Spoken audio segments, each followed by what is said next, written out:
Hi గారు, welcome to our channel. ప్రస్తుతం మనతో పాటు దాము బాలాజీ గారు సీనియర్ జర్నలిస్ట్ ఉన్నారు. వారితో ఒకసారి మాట్లాడదాం. సార్ నమస్కారం. సార్ పోసాని గారికి నిన్న ఒక రోజే ఒక ఊరట లభించింది అని షాక్ కూడా తగిలింది సార్. రెండు ఒకే రోజు జరిగాయి. అంటే ఒక కేసులో ఆయనకు బెయిల్ వచ్చింది అండ్ ఇంకో కేసులో ఆయన కస్టడీకి అప్పగించేస్తారు. సో ఈ విధంగా బెయిల్ వచ్చినా కూడా ఆయన జైలు నుంచి బయటకు రాలేని పరిస్థితి అయితే ఆయనకు ఉంది సార్. అసలు ఏం జరుగుతుంది పోసాని గారి విషయంలో, మరి మీరేం చెప్తారు? అంటే కోర్టులు భిన్నమైన కోర్టులు భిన్నంగా ప్రవర్తిస్తుంటాయి. అంటే కింది కోర్టులేమో పోలీసుల ఏది పెట్టినా దాన్ని ఆమోదించేస్తూ ఉంటారు. మామూలుగా కింది స్థాయి మేజిస్ట్రేట్ కోర్టులు, సెషన్స్ కోర్టులు వీళ్ళు ప్రభుత్వాన్ని లేకపోతే అక్కడ ఉన్న పోలీస్ వ్యవస్థను గట్టిగా ధిక్కరించే పరిస్థితి ఉండదు. ఎందుకంటే వీలైనంత వరకు ప్రో గవర్నమెంట్గా ఉండడానికి వాళ్ళు ట్రై చేస్తుంటారు. ఇది నేననేది కాదు, సాక్షాత్తు హైకోర్టే పోసాని కృష్ణమురళి కేసులో కామెంట్ ఏం చేసిందంటే, ఆయన మీద పెట్టిన సెక్షన్లు ఏవి కూడా 7 ఏళ్ళ కంటే పైన ఉన్న సెక్షన్లు కాదు. ఎందుకంటే 111 అనేది ఒకటే 7 ఏళ్ళకి పైన ఉన్న సెక్షన్ బిఎన్ఎస్. 111 అనేది నేను చాలాసార్లు చెప్పాను, అది ఆర్గనైజ్డ్ క్రైమ్లో ఉన్న వ్యక్తుల మీద పెట్టే సెక్షన్. సో అది కాదని అది వర్తించదని మ్యాజిస్ట్రేట్ కూడా ఒప్పుకున్నాడు. ఎందుకంటే 8 గంటల విచారణ జరిగింది ఆ రోజు రైల్వే కోడూరు కోర్టులో.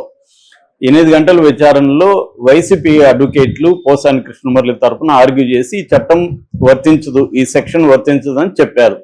జడ్జి కూడా ఒప్పుకున్నారు.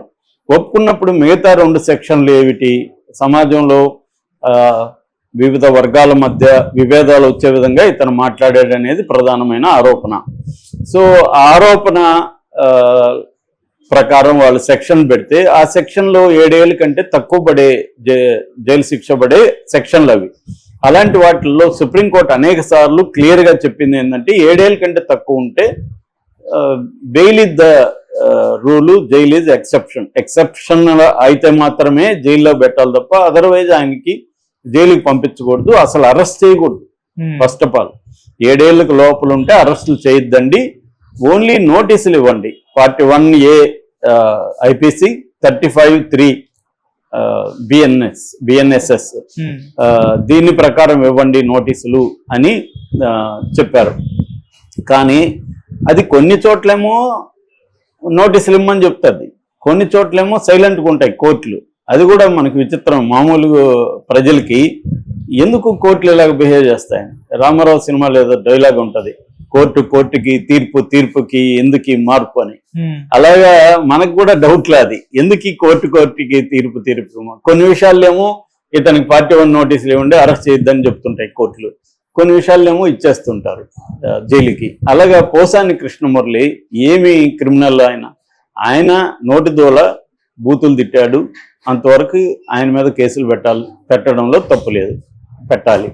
అదే పని తెలుగుదేశంలో వాళ్ళు కూడా బోల్డు మంది ఉన్నారు, అలా ఎంతకంటే ఎక్కువ తిట్టిన వాళ్ళు కూడా ఉన్నారు. వాళ్ళకేమో పెద్ద పదవులు ఇచ్చాడు చంద్రబాబు, ఈయనకేమో ఇది ఇచ్చాడు.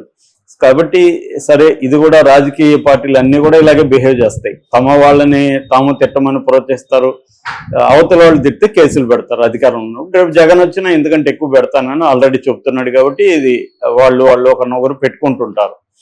కానీ ఇక్కడ న్యాయ వ్యవస్థ ఎలా పనిచేస్తుంది అనే దగ్గర మేజర్ ప్రాబ్లం ఇప్పుడు మనకి వచ్చేది ఏంటంటే, హైకోర్టు ఏమో కింది కోర్టులకి మీరు అలా చేయొద్దండి, అరెస్టులు చేయొద్దని చెప్పండి, కంప్లైంట్లో లేని సెక్షన్లు పెడితే మీరు ఎలా ఒప్పుకుంటారు, కంప్లైంట్లో ఉన్నవే కదా పెట్టుకోవాలి.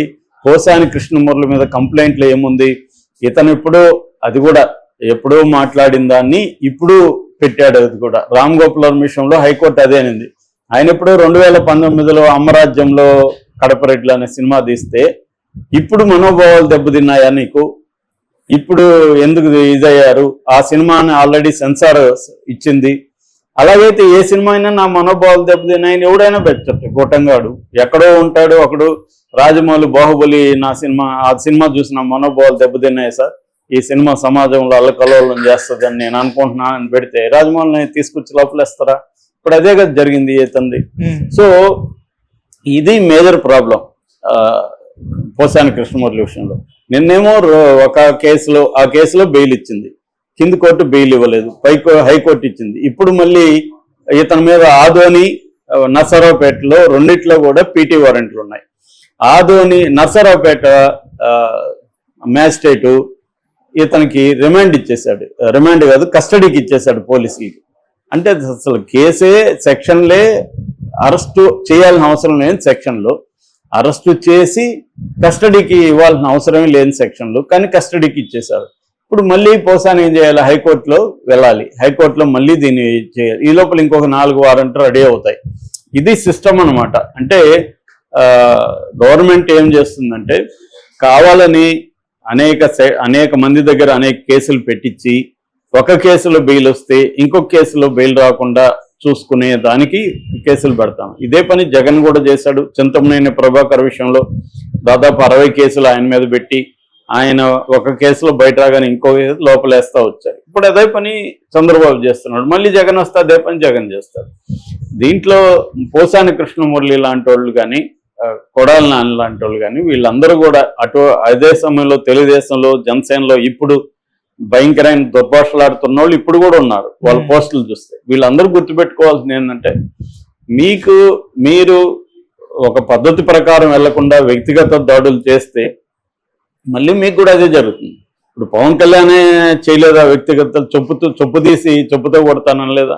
మరి అది నేరం కాదా లీగల్గా? ఎట్లా అంటావు నువ్వు? వాళ్ళంటే నువ్వు కూడా మాటలు చెప్పుతో కొడతాను ఎలా అంటావు?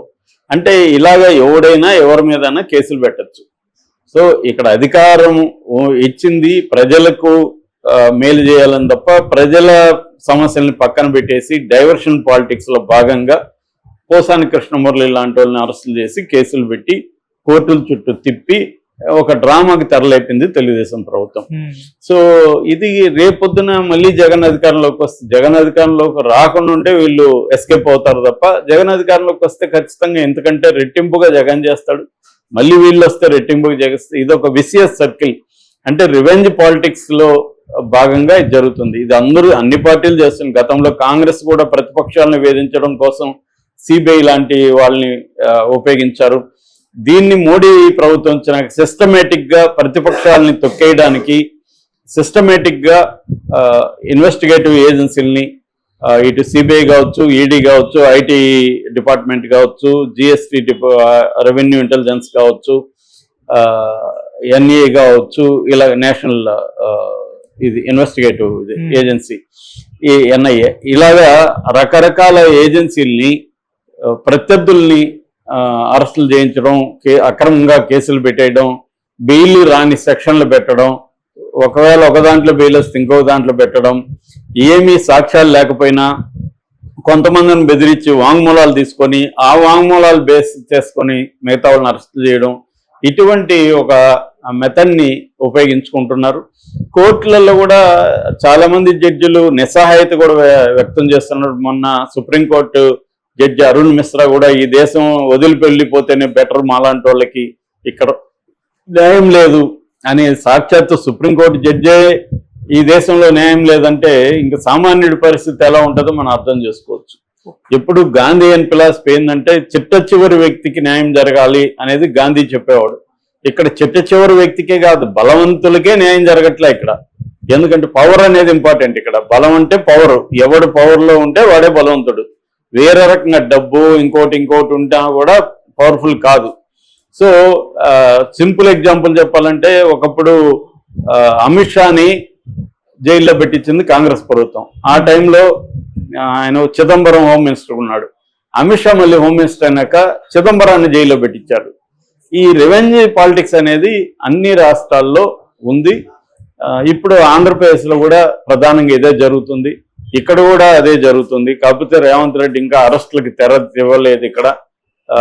కానీ అక్కడ వాళ్ళు ముందు నుంచే రెడ్ బుక్ అంటున్నారు కాబట్టి ఇప్పటికే లేట్ అయిందని వాళ్ళ మీద ప్రెజర్ వస్తుంది. సో ఇప్పుడు వరుసగా చేసుకుంటూ వెళ్తున్నారు. ఇవన్నీ అక్రమ అరెస్టులు అనే ప్రజలకైతే తెలిసిపోయింది.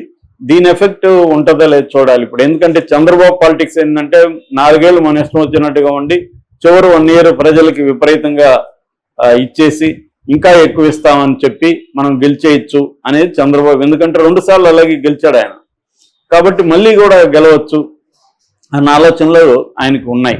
సో ప్రజలకు కూడా ఏమైపోయిందంటే ఇవన్నీ అనవసరం, మాకేం చేశారనేది వాళ్ళకు కూడా అయిపోయింది. సో ఓవరాల్ మన పొలిటికల్ డెమోక్రటిక్ మోడల్ రాను రాను దిగజారిపోయి ఈ మోడల్ లెక్క వచ్చింది. సో దీనివల్ల ఎవరికి వారు వ్యక్తులుగా సేఫ్టీ చూసుకోవాలి తప్ప ఎవరు కాపాడే పరిస్థితి ఉండదు. ఇప్పుడు పోసానికైనా ఎదుర్కోక తప్పదు. దీని నుంచి గుణపాఠాలు ఎవరో నేర్చుకుంటారంటే నాకు తెలిసి ఎవరు నేర్చుకోరు. నేర్చుకునేట్టుగా తెలుగుదేశం వాళ్ళు ఇదే విధంగా ఇప్పుడు మాట్లాడరు కదా, మళ్ళీ వీళ్ళు ఆగాలి కదా, ఆగట్లేదు. జనసేన వాళ్ళు ఆగట్లేదు, అధికారంలో ఉన్న వాళ్ళు ఆగట్లేదు. మళ్ళీ వీళ్ళు అలాగే మాట్లాడతారు, వీళ్ళు అలాగే అక్రమ కేసు